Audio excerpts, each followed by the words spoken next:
Africa's biggest challenge is developing its own people to create and sustain prosperity for themselves. Malawi, which calls itself the warm heart of Africa, is typical of this challenge. It is the 6th poorest country in the world and has a national unemployment rate of over 85%. Microfinance provides a new opportunity by giving small loans to start a small business. But having money alone will not solve the problem. What's also needed is knowledge, the basic business know-how to grow, manage, and sustain a business. Africa Startup is a new initiative to teach basic business principles to microfinance recipients beginning in Malawi, Africa. Here are a few grassroots entrepreneurs who will benefit. Elementary school teacher Rosalind Rashid tripled her income after she started selling popsicles to children at her school. As you know, this is rainy season. It is moving slowly, but during hot season, it's a very hot business. She hopes to put her daughter into a better high school with the profits. Africa Startup will teach her how to track sales and the basics of budgeting and savings so her children Linda, Paul, and Simeon can go to school. Bilton Salawila started a music school and recording studio with hardly any competition in his area, Blantyre, Malawi's commercial center. But people still don't know about his business. A little market research and promotion could really help Bilton draw music lovers from all over the city.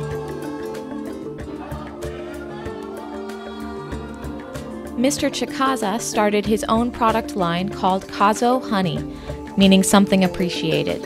He himself manages all departments of his business, from purchasing honey in the mountains, to packaging with his own label, to selling in the streets. Africa Startup would give him a business network to hire trustworthy employees who can help him manage growth. Rather than buying new electronics, locals take broken appliances to Chifundo, an efficient and trustworthy technician. But Chifundo often buys parts for customers without requiring payment up front. He now has a huge accounts receivable problem from unpaid customers and cannot pay his employees on time. Sometimes I do take my own money to buy the components. In 2009, I held a business training for local entrepreneurs to teach these basic business principles. The effects were far greater than I expected, including greater profits and a new sense of accountability for business growth. Africa Startup will provide a new, long-term model for business training that can be easily duplicated throughout Africa. It works with local microfinance institutions and their borrowers to leverage the capital for sustainable growth. University students like those at the University of Malawi will teach business classes with the help of Africa Startup staff and university students from America.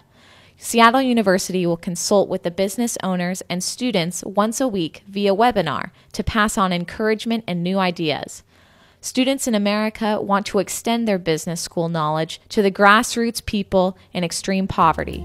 Both will see no matter what the size of a business, prosperity earned by your own efforts makes a rich life.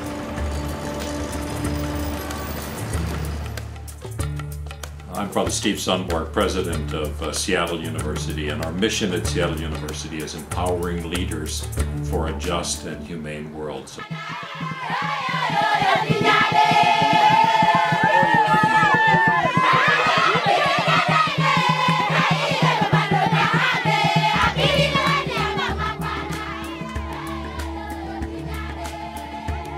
Africa Startup is a wonderful way of using a business education in order to help others in another country to take advantage of microfinancing and to make it impactful for a wider group of people.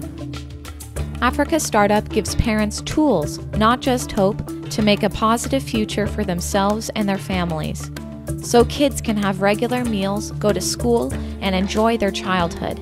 So Africans can enjoy life in their own beautiful countries.